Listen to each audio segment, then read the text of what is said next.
சென்னை புரசைவாக்கத்தில் கிறிஸ்தவ சிறுசபையில் பணியாற்றி வரக்கூடிய 2 பங்கு தந்தையர்களுக்கு இடையிலான மோதல் காரணமாக திருச்சபையில் நடைபெறவிருந்த திருமணத்தை காவல்துறையினர் தடுத்து நிறுத்தியதால் மணமக்களின் உறவினர்கள் போலீசாருடன் வாக்குவாதத்தில் ஈடுபட்டனர். விவரங்களை எம்முடைய செய்தியாளர் கார்த்திகேயன் வழங்க நாம் கேட்கலாம். கார்த்திகேயன், விவரங்கள். பிற்பகல் வணக்கம் ஷாம். சென்னை புரசைவாக்கத்தில் திருமணத்தை காவல்துறையினர் தடுத்து நிறுத்தியதால் தற்போது அங்கு சட்டம் ஒழுங்கு பிரச்சனை காரணம் காட்டி திருமணத்தை தடுத்ததாக உறவினர்கள் குற்றம் சாட்டியுள்ளனர். சென்னை புரசைவாக்கம் யோகாவா சமா கர்த்தர் இருக்கின்றார் என்கின்ற திருச்சபையில் இன்று பெரம்பூரைச் சேர்ந்த ரோசையா ஜெயமால் அவர்களின் புதல்வர் முரளி, மௌனிகா ஆகியோரின் திருமணம் நடைபெறுவதாக இருந்தது.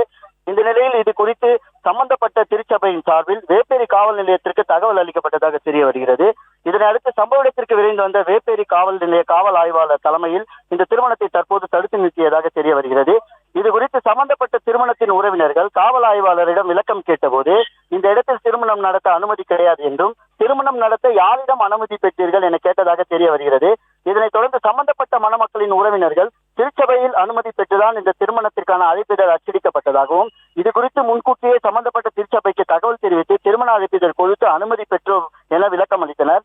திடீரென நீங்கள் திருமணத்தை நிறுத்த சொன்னால் எங்களது உறவினர்கள் முன்பு இந்த திருமணம் நின்று போனால் அவமானம் ஏற்படும் என்றும், என்ன காரணத்திற்காக நீங்கள் திருமணத்தை நிறுத்துகிறீர்கள் என கேள்வி எழுப்புவாறு தொடர்ந்து சம்பந்தப்பட்ட மணமக்களின் உறவினர்கள் காவல்துறை ஆய்வாளரிடம் விளக்கம் கேட்டு வருகின்றனர்.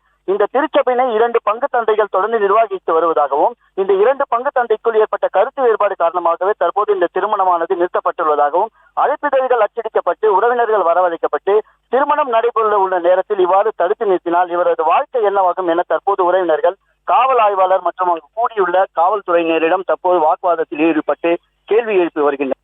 தற்போதைய விவரங்களுக்கு நன்றி கார்த்திகேயன். செய்திகளை உடனுக்குடனும் துல்லியமாகவும் தெரிந்து கொள்ள சப்ஸ்கிரைப் பண்ணுங்க.